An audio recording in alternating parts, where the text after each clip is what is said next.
Flyers big win to start the season.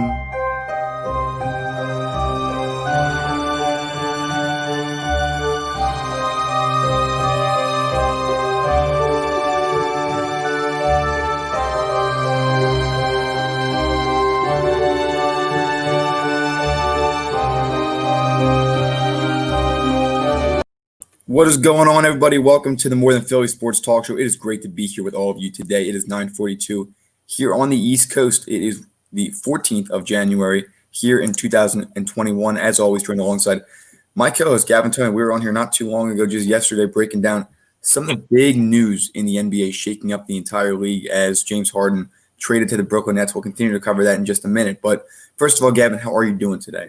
I'm doing great, Zach. Listen, I had some time to digest the trade, and I'm more mad at the Philadelphia 76ers today than I was yesterday. We'll get into that, but Zach, how you doing?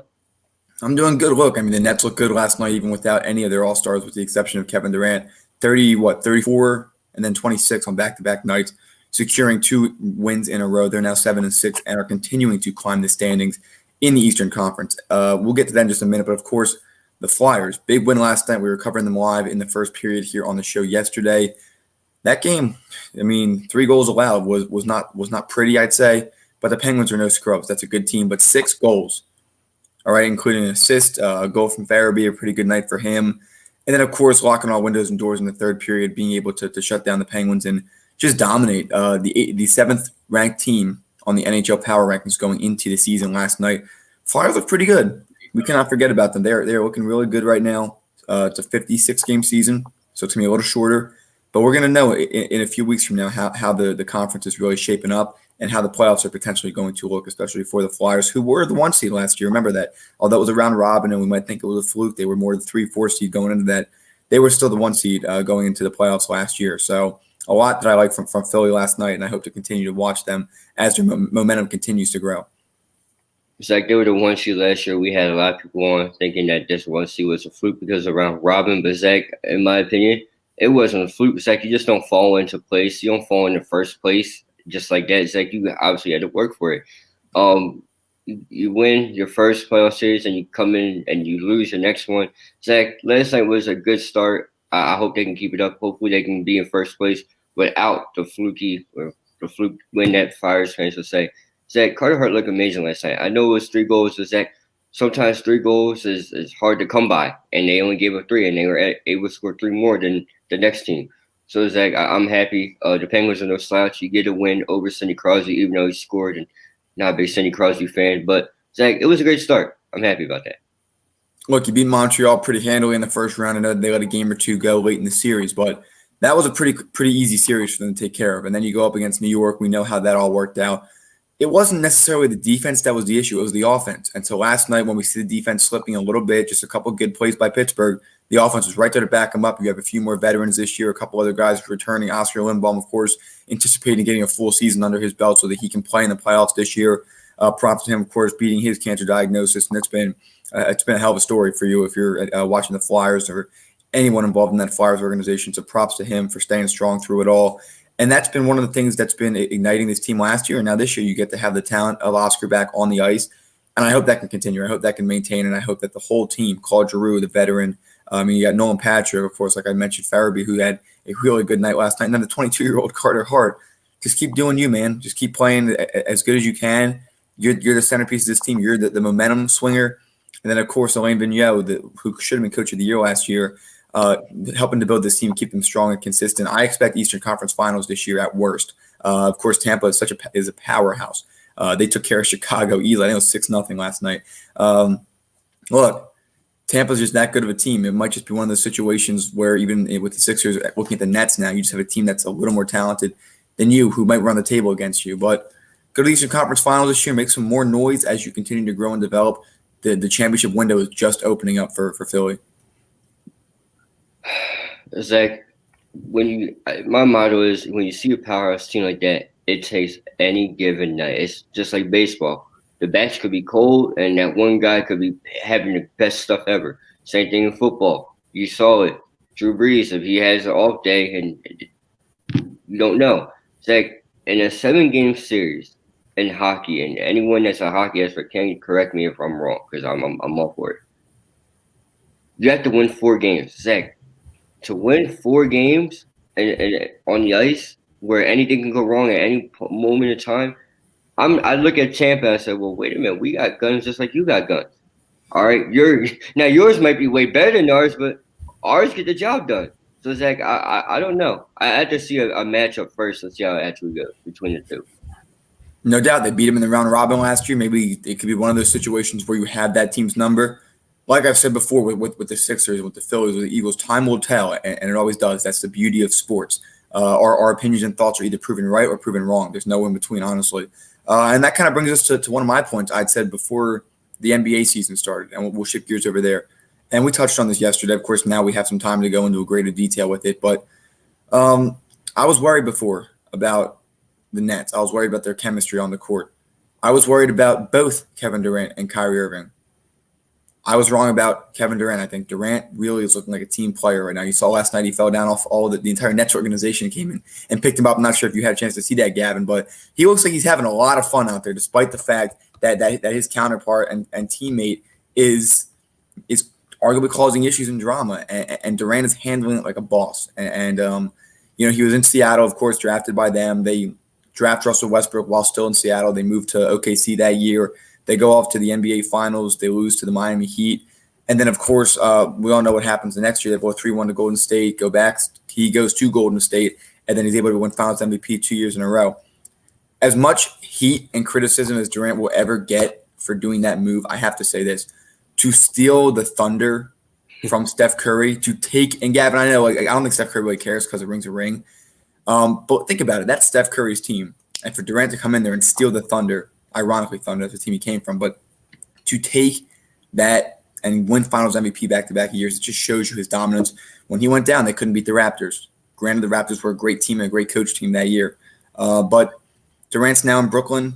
They're willing to pay him a 5-year max deal for one of those years to be sitting down so confident there he'll bounce back. Kyrie was in and out of the lineup last year, good enough to lead him to the playoffs. But now you got another situation there, and we're going to really break it down. Again, Kyrie Irving, we still don't know what's going on, and that is my concern at the moment. We broke that down yesterday, but we've had time to sleep on the James Harden situation. I don't know when his first game is going to be in Brooklyn, but this is going to be an interesting one, I think. Again, could be starting lineup of Kyrie Irving, James Harden, Joe Harris, Kevin Durant, and I forget who else they said was the center, and then of course DeAndre Jordan expected to come off the bench though. That's going to be an interesting one to watch, and of course they're right now the favorite in the East. Can they mesh together? I don't know. Durant's playing like a team player, so maybe, but I don't know. If you have Harden and Kyrie in that backcourt, it's going to be it's just going to be dribble, pass, and if you can't find the open look, it's not going to be a good night for Brooklyn. I don't know at the moment, but right now they're starting. My favorite Milwaukee is. As hard as that is to say, honestly, I mean, Boston and Philly should technically be the favorites based on what we've seen this year. But let's be real. We all know Milwaukee was turning it up. However, I can't see them winning the Eastern Conference, but I also can't see Brooklyn winning it at the moment. Changed my mind. It was pretty good against Golden State. It was pretty good a lot of early in the year, but now Kyrie's causing issues, and everything could sputter out of control. Can Steve Nash handle this? I don't know at the moment. Again, time will tell. Zach, we were on the show, I want to say, 17 hours ago, 15 hours ago? Not 24 yet. 24 would have been later tonight. I am more pissed with the Sixers than I ever been today. And it's not because of them not making the trade. It's because the fact is that where he ended up, James Harden went to Brooklyn. All right? Zach, I said Brooklyn was going to be the team to beat this year, regardless if they had Kevin or regardless if they got a third person or not. They were going to be the team to beat.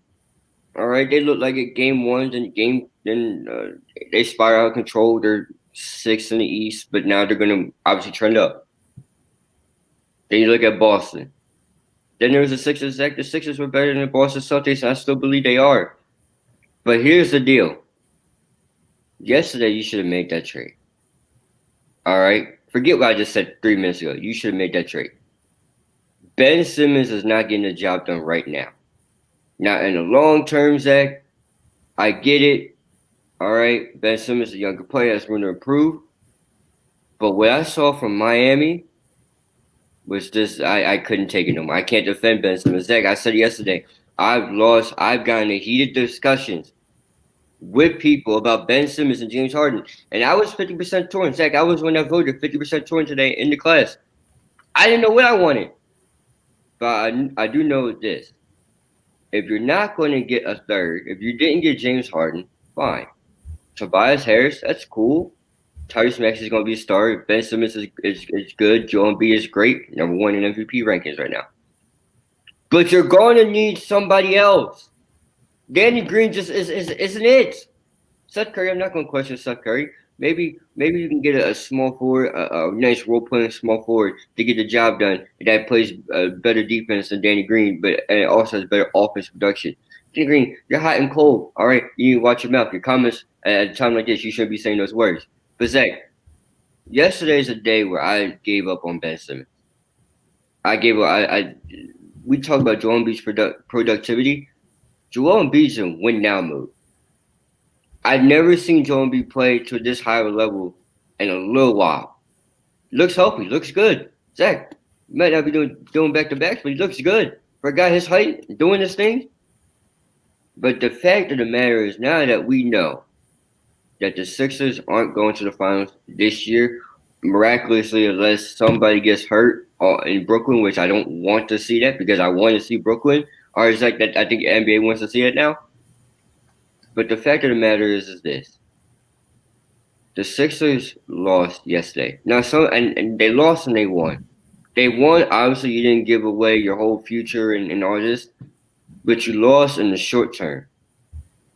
This team is in win now mode. Zach, I don't know what else the Sixers need to do to be in win now. I don't get it. You got bounced out early by Boston last year. You were a travel and a lucky bounce away from going to the Eastern Conference. Whereas Zach, I believe that was the best Sixers team we've seen in a while. All around, Jimmy Butler, Ben Simmons, Joel Embiid, JJ Redick, all right? Tobias Harris was here. Boban Marjanovic. I don't know what else. Zach, what is going to happen to the Philadelphia 76ers this year? That if you're a Sixers fan, that's what you got to think of. If you're in the Eastern Conference, besides maybe Boston, because they got 3 stars of their own, you got to think about what's going to happen to you this year. I don't know. I don't think you're going to win unless it's one of those series where they have an off shooting day. You need 4 games where Kevin Durant, James Harden, and I guess if Kyrie ever decides he wants to play basketball again, where they have an off day. Zach, I don't know. I don't know what's going to happen for a team like the Sixers, for a team like Milwaukee, for a team like Miami. All right, the East isn't ruined, ladies and gentlemen. It's not. All right, I think the East, this is the best we ever seen the East ever. In fact, my last point is the whole egos thing. Yes, Steve Nash, you know what the man said, but they could play Golden State basketball where the ball was constantly moving. It could work. Durant's been the top dog on multiple teams. Harden's been the top dog for years. Kyrie never really was, and we had a discussion yesterday about whether or not he's capable of doing it. It's too many mouths to feed, but you can't deny the talent, and therefore they kind of have to be the favorite. But I'm going to look at it from every perspective. If the Sixers had James Harden right now, and we traded Ben, you trade Matisse, trade Maxey, everything for at least 3 first-round picks and at least 3 pick swaps. First, that ruins the next 6 years of future. It doesn't matter, though. We know that.